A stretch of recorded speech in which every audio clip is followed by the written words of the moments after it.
Une chose dont je voulais vous parler aussi, ça a été à l'époque où on habitait dans cette maison, dans ce village, où mon père rentrait tout le temps.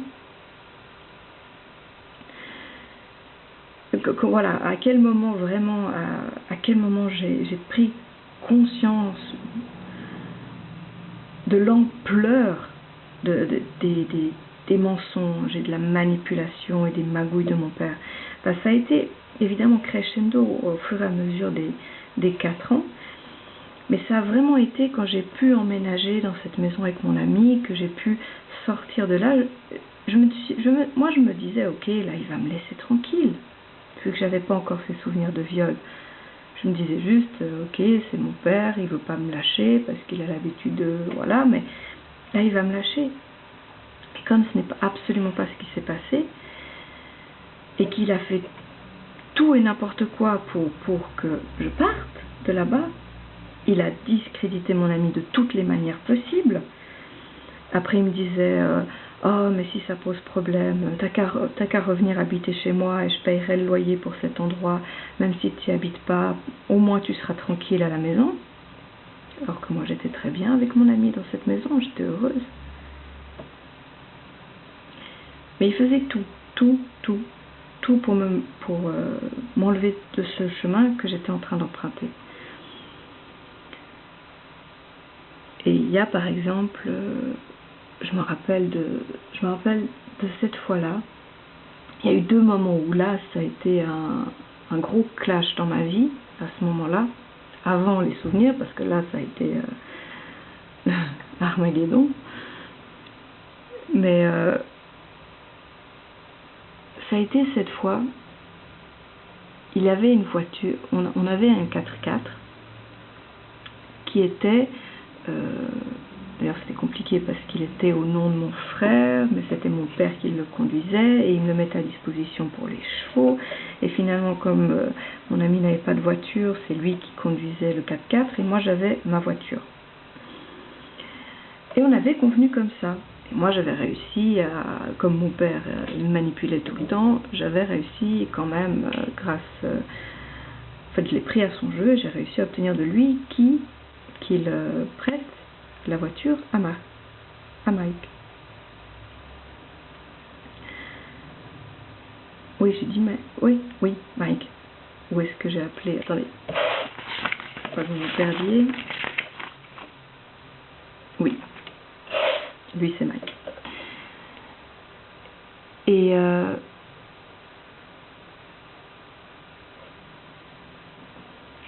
en fait, je me rappelle d'ailleurs je vais utiliser un peu ces mots d'emprunt, ces prénoms d'emprunt, parce que ça sert à rien de vous les donner si je les utilise pas. Donc, mon père, Arthur, a été d'accord de prêter la voiture à Mike. Et il m'a appelé quelques semaines plus tard, parce qu'évidemment il est revenu sur... c'était toujours comme ça, il vous accordait quelque chose, mais après il revenait dessus. Et ça justement, je commençais à me rendre compte de ce genre de choses. Et en fait, mon père, il m'a dit au téléphone qu'il n'était pas possible, parce que la voiture avait besoin d'être expertisée pour changer de propriétaire, parce qu'on voulait mettre les plaques au nom de Mike, qui était mon ami. Et il me disait que c'était pas possible de faire ça parce que la voiture devait passer l'expertise. Alors moi je lui ai dit, ben, c'est très bien, ça pose pas de problème. On prend Mike va chercher des plaques, il les pose sur la voiture, on fait un changement de propriétaire et il va passer une expertise. Comme ça c'est fait. Il avait d'ailleurs proposé de prendre les frais à sa charge, etc. Et en fait, il a commencé à déjà mentir, en disant que ça c'était pas possible et qu'il fallait d'abord passer l'expertise avant de pouvoir poser des nouvelles plaques dessus. Enfin, il a fait un monologue de 10 minutes en m'appelant par mon prénom, en insistant bien sur des mots bien précis. Et là, moi, j'ai commencé à mettre sur haut-parleur parce que je voyais vraiment le manège qu'il était en train de faire. Et je lui ai fait remarquer au bout de ces 10 minutes que déjà il se contredisait avec ce qu'il m'avait dit il y a 10 minutes, que à mon avis, si on achète une voiture d'occasion dans un garage et qu'elle doit passer une expertise et qu'on la prend dans l'état, à mon avis, il est tout à fait normal qu'on puisse aller chercher les plaques du véhicule, faire une assurance, poser les plaques sur le véhicule, et en même temps on prend un rendez-vous pour l'expertise afin d'amener le véhicule pour passer l'expertise.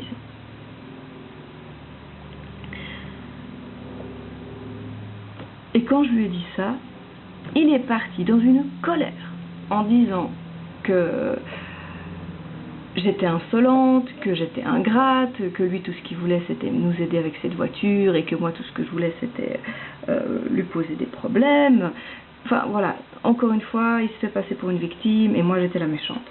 Donc vraiment il fait culpabiliser sa propre victime pour que la victime « Ah mais non, mais je voulais pas... Non, non, mais là j'ai tenu bon. » Et je lui dis « Non, mais écoute, je suis pas d'accord parce que ça tient pas debout et ça, à mon avis, ça peut tout à fait se faire. » Et là, il a continué à crier et il m'a bouclé au nez.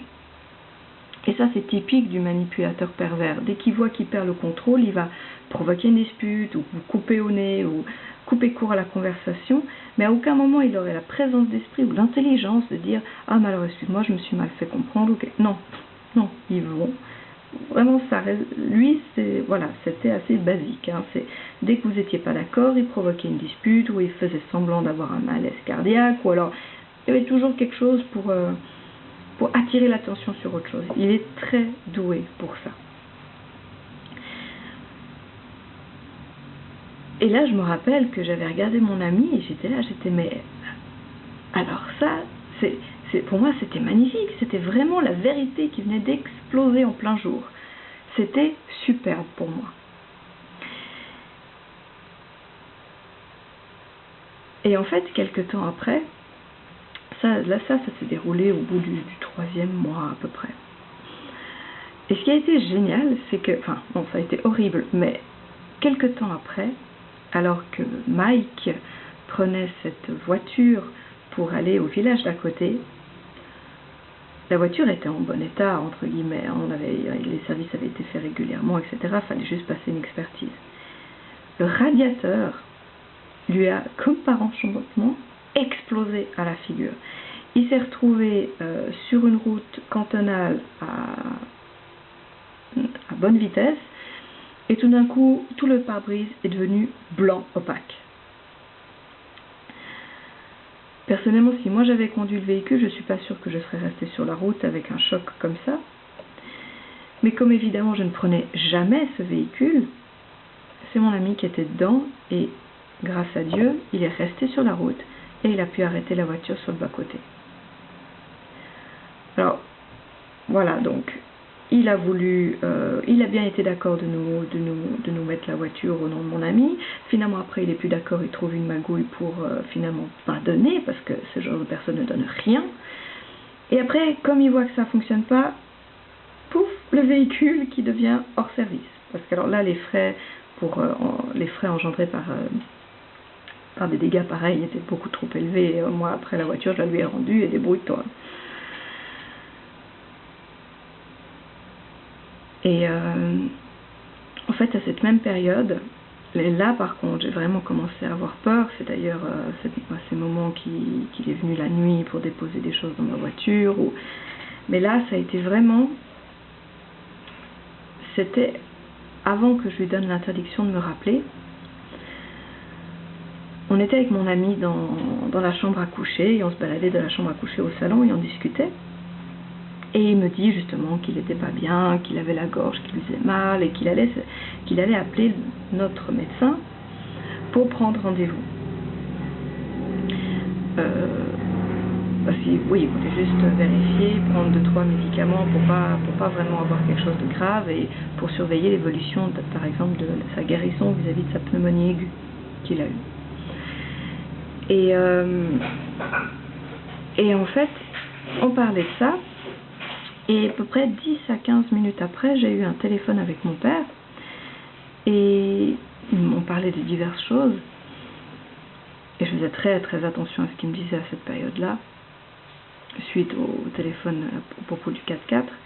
Et tout d'un coup, sous l'émotion, il me parlait, et tout d'un coup il me dit « Ah, mais si ton ami, si Mike, il veut aller chez le médecin, il faut qu'il se dépêche parce qu'il sera bientôt en vacances. » Alors là, pendant, je pense bien, 2-3 secondes, je n'ai rien dit du tout. Non, 2 secondes.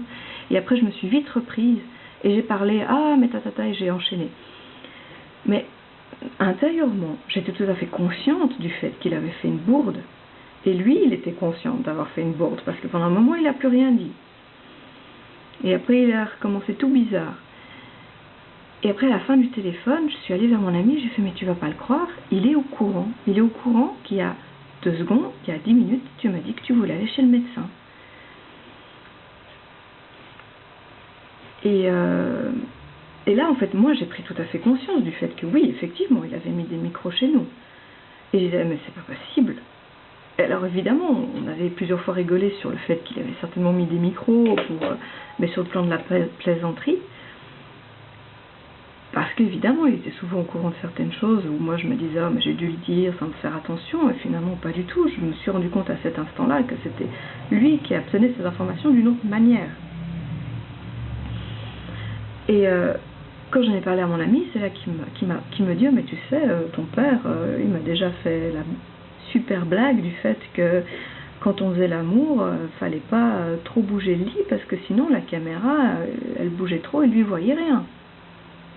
Alors quand vous entendez ça, déjà je vous raconte pas l'effet de nausée, hein. Imaginez votre père derrière une télé en train de se toucher en train de vous regarder faire l'amour avec votre ami. Enfin, voilà, hein, vous imaginez le dégoût, mais surtout, en plus, un viol d'intimité supplémentaire, j'ai été, entre guillemets, violée de toutes les manières possibles, ça c'est ce qu'on m'a dit, viol d'intimité, de l'esprit, de tout. Il n'y avait jamais rien qui était à moi, même mon appartement, il rentrait dedans comme ça, sans avoir d'autorisation.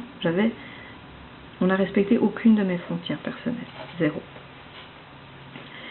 Et en fait, quand il m'a dit ça, moi, disons, déjà après, moi je suis allée me renseigner, vous pouvez aller vous renseigner vous-même sur Internet, sur des sites de matériel d'espionnage et tout, vous pouvez facilement trouver des micros ou des caméras qui ne sont pas plus grands que la taille d'un bouton. Et d'autant plus, ne serait-ce que les petits appareils photo qu'on trouve maintenant, vous voyez la taille des objectifs. Donc, enfin, c'est là que vous vous rendez compte là, crescendo, c'était vraiment crescendo, ça évoluait et je voyais l'ampleur de cette histoire, de ce qu'il y avait derrière, de ce que je n'avais pas vu jusqu'à présent. Et après, d'ailleurs, après ça, mon ami et moi, si on voulait parler, on prenait les vélos, on prenait les chiens, on allait se balader à vélo, on posait les vélos, on marchait un peu avec les chiens, et là, on s'asseyait, et là, on parlait de ce qui concernait mon père, et de l'évolution de notre vie, etc. Si on avait quelque chose de personnel à parler, on faisait comme ça. De un, ça nous permettait de prendre l'air, de promener les chiens, c'était très sympa. Et en plus, au cas où il aurait posé des micros je ne sais où, là, il ne pouvait pas nous entendre.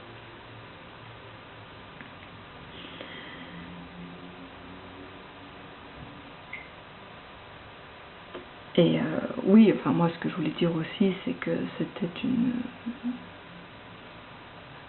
c'était une révélation pour moi, même si tout ça, ça a été très moche de le découvrir. C'est à chaque fois vous allez plus vers la vérité, à chaque fois vous avez un nouveau élément du puzzle qui vous permet de le former et vous voyez de plus en plus l'image qu'il y a derrière. Et ça, c'est absolument magnifique. Je préfère 1000 fois maintenant voir ce puzzle, voir l'image, même si j'ai encore beaucoup de bouts qui me manquent, mais voir la vérité, ce qui a été vraiment ma vie, que de rester dans cette pseudo-réalité qu'on m'a inculquée, avec laquelle on m'a lavé le cerveau, comme quoi j'avais un papa génial, comme quoi j'avais énormément de chance d'avoir un père aussi merveilleux, que mon papa c'était le meilleur papa du monde, que j'avais une maman qui était méchante, une belle-mère qui avait été méchante, un frère incroyablement intelligent qui réussit tout ce qu'il veut. Alors qu'en parenthèse, finalement pas si intelligent que ça, vu que les jobs qu'il avait trouvés en tant qu'avocat, il les a tous perdus. Donc voilà, pour vous faire un petit topo.